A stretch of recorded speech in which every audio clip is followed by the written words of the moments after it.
रानी लक्ष्मीबाई की शौर्य गाथाएं किसको नहीं पता। उनका जिक्र आते ही हम अपने बचपन में लौट जाते हैं और सुभद्रा कुमारी चौहान की वह पंक्तियां गुनगुनाने लगते हैं। खूब लड़ी मर्दानी वो तो झांसी वाली रानी थी।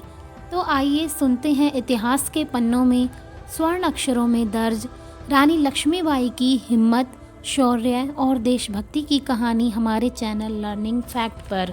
सन 1828 में वाराणसी के भदैनी में मोरोपंत तांबे के घर में एक बच्ची ने जन्म लिया जिसका नाम रखा गया मणिकर्णिका। स्नेह से सभी उसे मनु बुलाया करते थे। देखते ही देखते मनु कब 4 साल की हो गई पता भी नहीं चला, परंतु उन दिनों मनु की माँ भागीरथी सप्रे का स्वर्गवास हो गया। अब मनु की जिम्मेदारी उनके पिता मोरोपंत तांबे के कंधों पर थी। अतः वे मनु को अपने साथ बाजीराव के दरबार में ले गए। वहाँ मनु ने सबका मन मोह लिया, इसीलिए सभी लोग उसे प्यार से छबीली कहने लगे। मनु के पिता ने उसे बेटे की तरह बड़ा किया। शायद उन्होंने बचपन में ही मनु के कौशल को पहचान लिया था, तभी उसे पढ़ाई के साथ साथ युद्ध कौशल भी सिखाया।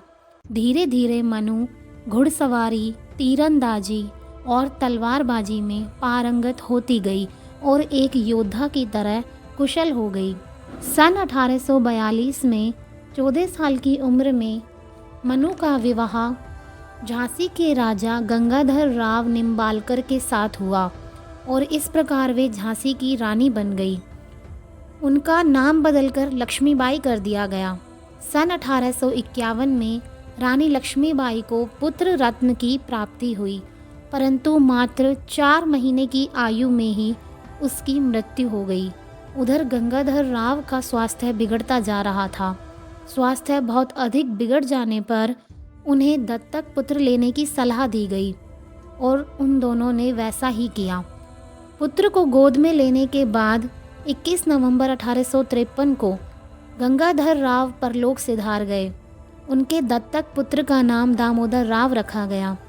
ब्रिटिश इंडिया के गवर्नर जनरल डलहौजी की राज्य हड़प नीति के अंतर्गत अंग्रेजों ने बालक दामोदर राव को झांसी राज्य का उत्तराधिकारी मानने से इनकार कर दिया और डॉक्ट्रिन ऑफ लैप्स नीति के तहत झांसी राज्य का विलय अंग्रेजी साम्राज्य में करने का फैसला लिया।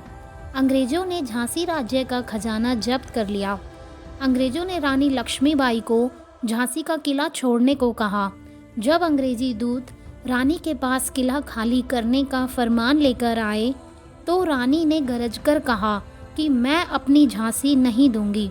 जनवरी 1858 में अंग्रेजी सेना झांसी पर कब्जा करने के लिए आगे बढ़ी तो रानी लक्ष्मीबाई भी जंग के मैदान में कूद पड़ी और अंग्रेजों को आगे बढ़ने से रोक दिया, परंतु अंग्रेजी सेना बार बार अपनी पूरी ताकत के साथ हमला करती रही।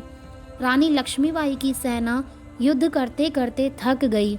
आखिरकार अप्रैल 1858 में अंग्रेजों ने झांसी पर कब्जा कर लिया। रानी अपने कुछ साथियों के साथ अंग्रेजों को चकमा देकर किले से बाहर निकलने में कामयाब हो गई।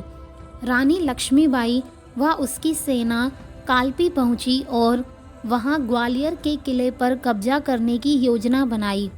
30 मई 1858 के दिन रानी अपनी सेना के साथ ग्वालियर के किले पर टूट पड़ी और ग्वालियर के किले को रानी ने अपने अधिकार में कर लिया।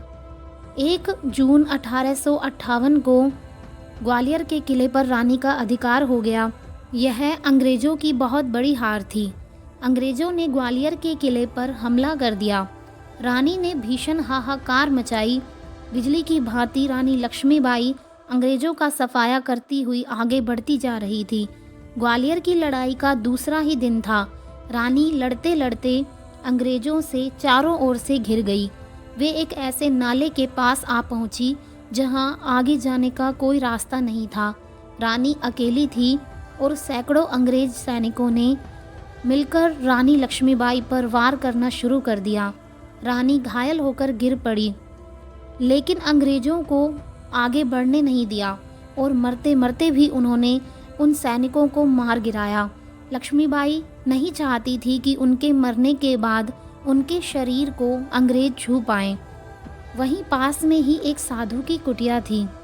रानी लक्ष्मीबाई को घायल अवस्था में साधु अपनी कुटिया तक ले आए। रानी लक्ष्मीबाई ने साधु से विनती की और कहा कि उनके शरीर को तुरंत जला दिया जाए। 18 जून 1858 के दिन ग्वालियर में रानी लक्ष्मीबाई वीरगति को प्राप्त हो गई। रानी लक्ष्मीबाई का जीवन हमारे लिए प्रेरणा का स्रोत है।